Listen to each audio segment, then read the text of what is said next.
technique. Cette semaine, on va voir le premier volet des clés de cheville dans l'axe. Cheville, clé de cheville parfaite justement pour les ceintures blanches et les débutants quand vous n'avez pas le droit de faire de torsion, de kimura de cheville, de clé de talon. Donc voilà, premier volet parce qu'on va voir en fait la première clé de cheville, la plus simple, le contre quand on commence, enfin la première sortie justement de la clé de cheville dans l'axe, puis on verra comment l'adversaire peut réagir, puis on verra la sortie quand l'adversaire réagit. Ça sera une série de 4 vidéos qui vont suivre semaine après semaine. Donc, première clé de cheville, la plus classique. Mon adversaire, j'ai réussi à saisir sa jambe, j'ai mon pied qui est à l'intérieur, qui est au niveau de ses fesses, le tibia le plus collé possible à sa cuisse, à l'intérieur de sa cuisse. D'accord. Pourquoi je dis le tibia le plus collé possible? Parce que si vous venez et que vous êtes trop loin par rapport à votre adversaire, vous n'allez pas immobiliser la jambe qui est le point clé de la clé. Le point clé de la clé. Donc il faut vraiment que je vienne saisir et serrer au-dessus de son genou. Donc je me colle, je suis ramassé sur lui et mon deuxième pied ici va venir talon à la hanche. D'accord. Donc pour tous ceux qui combattent justement en IBJJF ou CSJJB, ne venez pas croiser, sinon c'est la disqualification directe. D'accord. Donc mettez bien le talon à la hanche. L'autre avantage du talon à la hanche, c'est que vous gardez de la distance avec votre adversaire qui aura plus de mal à remonter sur vous. Une fois qu'on a fait ça, qu'on a calé le pied en dessous et qu'on a mis le talon à la hanche, on va voir les bras. Donc pour les bras, de deux choses l'une.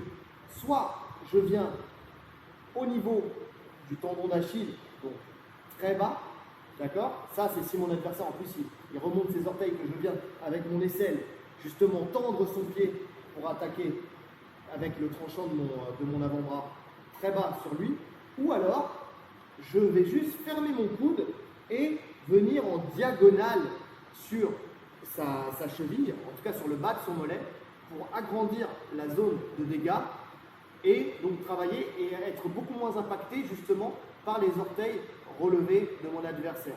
Puisque comme on est plus bas, l'action se fait différemment et donc la défense elle est beaucoup plus compliquée avec ce système-là.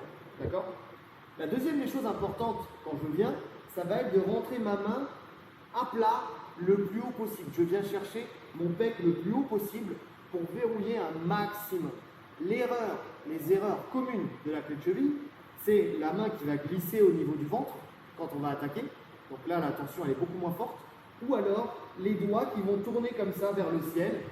Et là, c'est plus le tranchant, mais l'intérieur de l'avant-bras qui vient en opposition.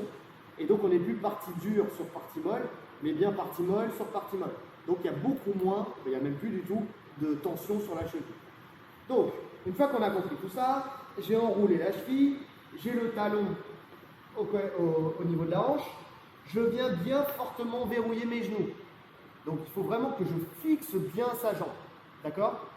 Une fois que j'ai fixé sa jambe, pour l'empêcher de tourner son genou, justement, ce que je vais faire, c'est que je vais donc monter très haut ma main. Vous pouvez mettre la deuxième main en soutien si vous voulez, mais ce n'est pas une obligation. Ensuite, vous allez venir rentrer votre coude. On efface le coude. Là, je me mets sur mon épaule et je plante ma tête dans le sol. D'accord? Mais pas le front, vraiment le côté de la tête. Et je cherche déjà dans un premier temps à me grandir. Bien sûr, vous aurez compris que j'ai tourné du côté de la jambe prise, parce que si vous tournez de l'autre côté, en IBJJF, vous êtes disqualifié. Donc, je tourne et je me grandis déjà dans un premier temps, ce qui crée déjà un maximum de tension ici sur la cheville de mon adversaire.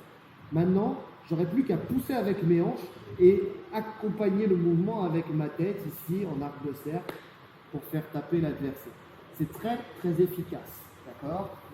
Soit en diagonale comme j'ai fait, ou alors au niveau du tendon d'Achille. C'est le même concept, hein, mais ça va juste beaucoup plus vite. Là, directement.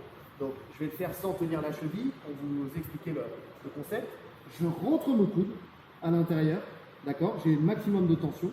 Je pousse avec mes hanches et je m'étends un maximum en longeant le sol. Attention, vos épaules ne doivent pas aller par ici. Sinon, vous perdez la tension.